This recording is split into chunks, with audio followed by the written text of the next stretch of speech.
అందరికీ నమస్తే. Local body ఎన్నికలకు క్యాబినెట్ గ్రీన్ సిగ్నల్. బీసీలకు 42% రిజర్వేషన్ ఎన్నికే గ్రీన్ సిగ్నల్. ఇవి ప్రభుత్వం నుంచి వచ్చిన హెడ్లైన్స్.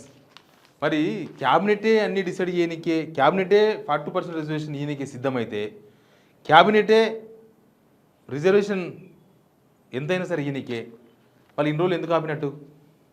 ఇన్ని రోజులు ఎవరు ఆపినారు క్యాబినెట్లో డిసిజన్ తీసుకోకుండా? కేసీఆర్ చట్టం చేసిపోయిండు, అందుకే మేము ఇవ్వలేకపోతున్నామని సీఎం రేవంత్ రెడ్డి గారు చెప్పిండ్రు. ఇప్పుడు కేసీఆర్ ఇచ్చిన చట్ట సవరణ చేస్తున్నారు. మరి ఇన్ని రోజులు ఎందుకు ఇవ్వలేదు చట్ట సవరణ? కేసీఆర్ ఆపిండా? అసలు వీళ్ళకి లోకల్ బాడీ ఎన్నికలు పెట్టాలని ఉందా, లేకపోతే ఇట్లా టైంపాస్ చేయాలని ఉందా? Sarpanch elections, MPTC, ZPTC elections పెట్టాలని ఉందా లేదా? ఏం చేద్దాం అనుకుంటుంది గవర్నమెంట్? సెప్టెంబర్ 30లోపు ఎలక్షన్ జరపాలని హైకోర్టు చెప్పింది. అయినా సరే గవర్నమెంట్లో సీరియస్నెస్ కనిపిస్తలేదు. అసలు ఏంటి వీళ్ళు ఇచ్చిన గ్రీన్ సిగ్నల్ ఏంది? ఏం జరుగుతుంది? వీళ్ళకి అన్నీ తెలిసి కూడా ఎందుకు ఈ డ్రామా ఆడుతున్నారు? అన్నీ తెలియకపోతే ఓకే, ముందే తెలిసి ఏం జరుగుతుందో తెలిసి మళ్ళీ డ్రామా, ఎవరిని మోసం చేద్దామని ఆడుతున్నారు? ఈ అన్ని విషయాలు మీద మాట్లాడదాం. మేము చేసే ప్రతి వీడియో వాస్తవానికి అతి దగ్గరగా ఉండే వీడియోలు చేస్తాం. అవి జనాలకు పనికొచ్చేవే చేస్తాం.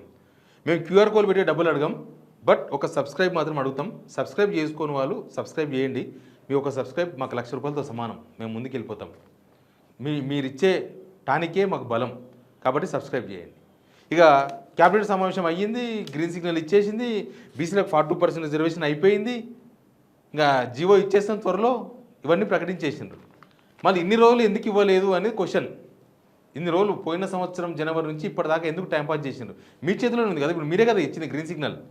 మీ సమావేశానికి కేసీఆర్ వచ్చి ఇచ్చిండా, కేటీఆర్ వచ్చి ఇచ్చిండా, కిషన్ రెడ్డి వచ్చి ఇచ్చిండా, రామచంద్రరావు వచ్చి ఇచ్చిండా, లక్ష్మణ్ వచ్చి ఇచ్చిండా? ఎవరు ఇచ్చిండ్రు? మీరే ఇచ్చుకున్నారు. మరి మీ చేతిలో ఉండి మీరు ఇవ్వాలనుకున్నప్పుడు ఎందుకు ఆపిన ఇన్ని రోజులు? ఎందుకు వాళ్ళ మీద వీళ్ళ మీద ఇచ్చిండ్రు?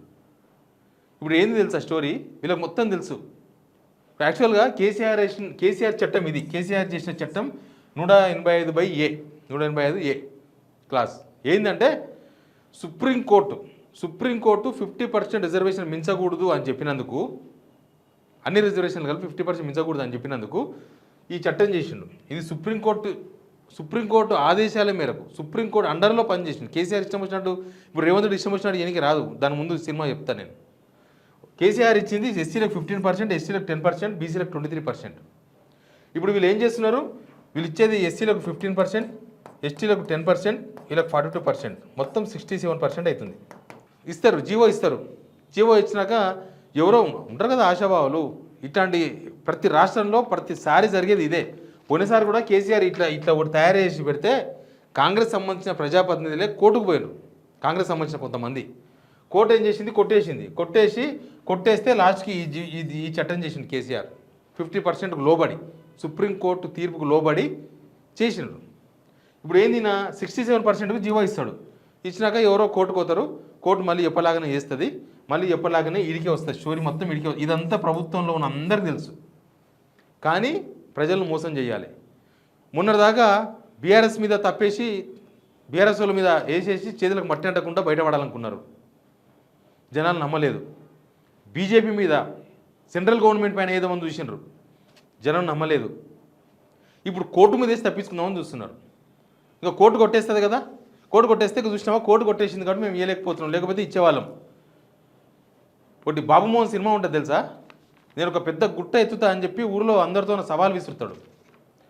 అందరు ఊరోళ్ళు మొత్తం తీసుకొని పోతారు వాటికి, ఆ గుట్ట దగ్గరికి పోయి ఇక మొత్తం కండలు గిండలు మొత్తం ఆయిల్ రాసుకుంటాడు. మొత్తం బాబుమోహన్ ఆయిల్ రాసుకుని, ఏ సినిమా పేరు నాకు గుర్తులేదు, వీలైతే మీరు కామెంట్ వల్ల చెప్పండి. అది కూడా మొత్తం ఆయిల్ రూసుకొని, మొత్తం తలకాయకు రిబ్బన్ కట్టుకొని, మొత్తం ఊరిలో ఉన్న ఆడోళ్ళు మొగలు అంతా గుట్ట దగ్గరకు వచ్చేస్తారు. అసలు ఎట్టెత్తాడు ఈయన, గుట్టనే ఎత్తాడు బాబు ఈయనని. ఆడికి పోయి మొత్తం ఇట్లా పెట్టుకొని చెప్తాడు, సరే మీరు ఆ గుట్ట ఎత్తి నా మీద పెట్టండి, ఎత్తుతా, నేను మోస్తా అని. ఆ గుట్ట ఎత్తడానికి సాధ్యమవుతుందా? ఎత్త వస్తుందా? ఇప్పుడు వీళ్ళు చేసేది కూడా అదే. వీళ్ళు చేసే పని కూడా అదే. 42% రిజర్వేషన్ ఇస్తామని కామారెడ్డి డిక్లరేషన్ చేసి, అది చేతగాక, అది కాక వాళ్ళ మీద వీళ్ళ మీద వేసి తప్పించుకునే ప్రయత్నాలు. బీజేపీలో మీద వేస్తే ఊకుంటారు, బీఆర్ఎస్ల మీద వేస్తే ఊకుంటారా, కోర్టు మీద వేస్తే అయిపోతుంది. ఇంకా కోర్టు ఇప్పింది కాబట్టి మేము చేయలేకపోతున్నామని చెప్పి తప్పించుకుందామని. అసలు వీళ్ళు ఫస్ట్ నుంచి కూడా చిత్తశుద్ధి లేదు వీళ్ళకు. ఇప్పుడు అది కోర్టు పరిధిలో పోయిన తర్వాత ఏమవుతుందో, కోర్టు పరిధిలో పోయిన తర్వాత ఎలక్షన్ ఇంకా కొంచెం ప్రొలాంగ్ కావాలని అడుగుతారో, నెక్స్ట్ మంత్ ఎలక్షన్ పెడతామని అడుగుతారో, అసలు వీళ్ళకి ఎలక్షన్ పెట్టాలనే ఉద్దేశం ఉందా లేదో అర్థమైతే లేదు. అదేదో మీరు ఏం చేయదలుచుకున్నారో మాతో అయితలేదు, మేము ఇంత ఇస్తాము, ఎలక్షన్ పెడదామని పోండ్రి, మీ వల్ల తెలంగాణ మొత్తం నాశనం అవుతుంది. సెంట్రల్ గవర్నమెంట్కి వెళ్ళి రావాల్సిన 2100 కోట్ల రూపాయలు ఆగిపోయినాయి, వస్తలేవు. గ్రామాలలో దిక్కులే దివానా లేదు, పైపు వాళ్ళితే పెట్టేతో లేడు, మోరీలకి వెళ్ళి మోరీ క్లీన్ చేస్తూ లేడు, ట్రాక్టర్ల డీజిల్ వస్తువులు లేరు, కనీసం పారిశుద్ధ కర్మకు ఊడ్చేతోళ్ళకు జీతాలు లేవు. మా చాతన అయితే లేదు, మేము ఇంతే అవుతుందని చెప్పేసి కనీసం జనాలను ఒక క్షమాపణ అడిగి ఎలక్షన్కి పోండి. అంతేగాని మీరు ఇంకా ఈ డ్రామాలంతా ఎందుకు? అసలు దీనిలో రేవంత్ రెడ్డి దోషి, రాహుల్ గాంధీ దోషి, వాళ్ళ పార్టీ క్యాబినెట్ మొత్తం దోషి. వాళ్ళే కదా ఇచ్చింది 40% రిజర్వేషన్ అని చెప్పింది, వాళ్ళే కదా. పాపం ఆ బీసీ ప్రజాప్రతినిధులు పొన్నం ప్రభాకర్ వాళ్ళు వీళ్ళు అడుగుతున్నారంట, లేదు లేదు ఇట్లా కాదు, మనం చట్ట ప్రకారం చేసేది ఉంటేనే పోదాం, లేకపోతే ఎలక్షన్ పెట్టకండి అని అడుగుతున్నారంట వాళ్ళు. గాంధీ భవన్కి వెళ్ళి ఇస్తామంటే ఒప్పుకుంటలేరు వాళ్ళు, ఎందుకంటే మోసం జరుగుతుంది. ఓల్డ్ సీట్లు ఇస్తారు మొత్తం బీసీలకు, అవి గెలిచే కాదు, ఎక్కడ గెలవని సీట్లు ఇస్తారు బీసీలకు. అసెంబ్లీ ఎలక్షన్స్లో అట్లే ఇచ్చిండ్రు. అసెంబ్లీ ఎలక్షన్స్ ముందు మీకు గుర్తుందా? అసెంబ్లీ ఎలక్షన్స్ ముందు మేము 33% 32 సీట్లు ఇస్తామని చెప్పిండ్రు వీళ్ళు. లాస్ట్కి 22 సీట్లు ఇచ్చారు, దానిలో 6-7 సీట్లు ఓల్డ్ సీట్కి ఇచ్చారు, అయిపోయా కేల్ కథం దుకాన్ బంద్. అట్లా ఉంటుంది వీళ్ళ మోసం. అసలు వీళ్ళు క్యాబినెట్లోనే డిసిజన్ తీసుకొని క్యాబినెట్ చేస్తే అయిపోయేదానికి ఢిల్లీ పోయి ఎందుకు ధర్నాలు చేసినారు? ఇక్కడ నుంచి ట్రైన్ కట్టుకొని పోయారు, మరి ఇక్కడ నుంచి మీడియాని తీసుకొని పోయారు, మరి వీళ్ళు ఫ్లైట్లో పోయారు. మరి అసలు ధర్నాలు ఎందుకు చేసినారు? స్వీట్లు ఎందుకు పంచుకున్నారు? డ్యాన్స్లు ఎందుకు చేసినారు? గాంధీ భవన్లో పటాకులు ఎందుకు పెంచుకున్నారు? బీసీ ప్రజాప్రతినిధులతో ఎందుకు రేవంత్ రెడ్డి గారు పాలాభిషేకం చేయించుకున్నారు? ఆ జంతర్ మంతర్ దగ్గర పోయి ధర్నా ఎందుకు చేసినారు? ఏంది అసలు ఏమవుతుంది? ఈ డ్రామాకు ముగింపు ఎప్పుడు? లోకల్ బాడీ ఎలక్షన్ పెట్టాలని ఉందా లేదా వీళ్ళకి? వీళ్ళు ఒకవేళ ఎవరు కోర్టుకు పోలేదనుకో, రేపు ఎవరు కోర్టుకు పోరు అనుకుందాం, వీళ్ళు ఎలక్షన్ పెడతారు, 42% 67% రిజర్వేషన్లో ఎలక్షన్ పెడతారు. ఎలక్షన్ పెట్టే తర్వాత కూడా ఎవరైనా కోర్టుకు పోతే కోర్టు కొట్టేస్తుంది ఎలక్షన్. వేరే రాష్ట్రంలో జరిగింది అట్లా, మొత్తం ఎలక్షన్ రద్దు చేస్తారు. అప్పుడు పాపం ఆ అభ్యర్థులు పెట్టిన డబ్బులన్నీ వేస్ట్ అవుతాయి. ప్లస్ ఎలక్షన్ కమిషన్ కోసం మన ప్రజలే, మన డబ్బులే కదా, అవి వేస్ట్ అయిపోతాయి, అన్నీ వేస్ట్ అయిపోతాయి. ప్రజలు వీళ్ళ ఒక అనాలోచిత చర్య, వీళ్ళ వ్యవహారం వీళ్ళతో కుదురుతలేదు. కానీ ఏదో లావుమన లడాయిపోతే వెనక 100 మంది నూకుడుగాల్లాగా అయిపోయింది వీళ్ళ స్టోరీ. లావుమనగా లడాయిపోతే నూకుడుగాలు ఎందుకు 100 మంది? ఆయనే పోవచ్చు కదా, అట్లే ఉన్నది వీళ్ళది. అసలు వీళ్ళు ఏం చెప్పదలుచుకున్నారు? వీళ్ళు కులగణన చేస్తున్నాం అని చెప్పింది చూసినారా, అక్కడి నుంచి వీళ్ళు తప్పిదారులు పోతున్నారు. వీళ్ళు చేసిన కులగణనకు చట్టబద్ధత లేదు, కేంద్రం చెప్పింది మీది వేస్ట్, తీసి అక్కడ పడేసుకున్నారు అన్నది. అసలు లెక్కలేదు, పద్ధతి లేదు. ఇప్పటిదాకా దాన్ని పబ్లిక్ డొమైన్లో కూడా పెట్టలేదు, అందుకే ఇక్కడ జనాలకు అందుబాటులో లేదు.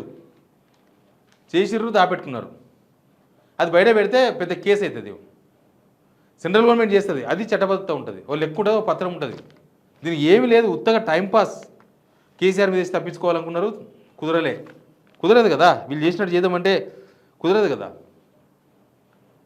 9th షెడ్యూల్లో పెట్టాలి, అది చెయ్యరాలి, ఇప్పుడు కుదరదు. అది అసాధ్యమైన హామీలు ఇచ్చి ఇట్లే 6 గ్యారంటీ లాగానే ఇదొక గ్యారంటీ, ఇదొక మోసం. కాకపోతే దీని ఎక్కువ రోజులు దాపెట్టడానికి వస్తలేదు. 6 గ్యారంటీలు ఏమో ఇచ్చేసినామని కొంత, ఇవ్వలేదని కొంత, ఇస్తామని కొంత నడుపుకుంటూ వస్తున్నారు. ఇదేమో ఎక్కువ రోజులు దాస్తే ఈ ఎలక్షన్స్ వాయిదా పడుకుంటూ పోతాయి. అసలు ఈ ఎలక్షన్ పెట్టాలని గవర్నమెంట్కి ఉంది అని అన్నట్టుగా ఎక్కడ కనిపిస్తలేదు. ఇంకా టైం కూడా లేదు కదా, ఏముంది టైం ఎక్కడుంది? ఇదంతా జరిగే వరకు సెప్టెంబర్ 30 అయిపోతుంది. సెప్టెంబర్ 30 హైకోర్టు పెట్టిన డెడ్లైన్ అయిపోతుంది. వీళ్ళే అడుగుతారు, సార్ మరి ఇంక మీరే కొట్టేస్తారు కదా, ఇప్పుడు కుదరదు, ఇది మళ్ళీ టైం కావాలని అడుగుతారేమో. ఎట్లా తిరిగి లోకల్ బాడీ ఎలక్షన్స్ ఎవరిదో ఒక పేరు మీద వేసి, ఎవరిని ఎత్తినన్ను వేసి, కోర్టుని ఎత్తినన్ను వేసి ఈ ఎలక్షన్స్ వాయిదా వేయడమా, లేకపోతే రిజర్వేషన్ తగ్గించేసి జనాలకు కోర్టు మీద చెప్తే ఎవరేమన్నారు కదా పోవడమా? ఇక మీరు డిసిషన్ తీసుకోండి. ఎందుకంటే పాపం ఊర్లో ఆశాభావాలు ఇప్పటికే, ఇప్పుడు వినాయక చవితి వచ్చింది, పాపం ఆశాభావాలు గల్లీకో వినాయకుని ఇప్పించారట. ఇంకా మా గల్లీలో ఇంకా నేనే వినాయకుని ఇప్పిస్తున్నా, నాకు కొద్దిగా ఓట్లు వేపియాలని, స్పాన్సర్ ఈయననే, విగ్రహదాత ఈయననే అని ఆశాభావులు. రేపు టికెట్లు కావాలనుకున్న వాళ్ళు. ఆ రిజర్వేషన్ ఎవరికి వస్తుందో తెలియదు, ఈ రిజర్వేషన్ ఏమవుతుందో తెలియదు, ఈ గవర్నమెంట్ ఎలక్షన్ పెడుతుందో లేదో తెలియదు. అందరినీ ముంచాలని చూస్తుంది, మొత్తం నిండా ముంచేసి నిమ్మలంగా ఉండాలని చూస్తున్నట్టుంది ప్రభుత్వం. ఎనీవే వీళ్ళ చిత్తశుద్ధిలో లోపం కనిపిస్తుంది. వీళ్ళు ఎలక్షన్ పెట్టాలనుకుంటే బీసీలకు క్షమాపణ అడగండి, మేము ఇవ్వలేకపోతున్నాం అని క్షమాపణ అడిగి ఎలక్షన్ పెట్టండి. అంతేగాని మీరు చేసిన పాపాలకు రాష్ట్రాన్ని మొత్తాన్ని బలి చేయకండి. Please subscribe signal TV.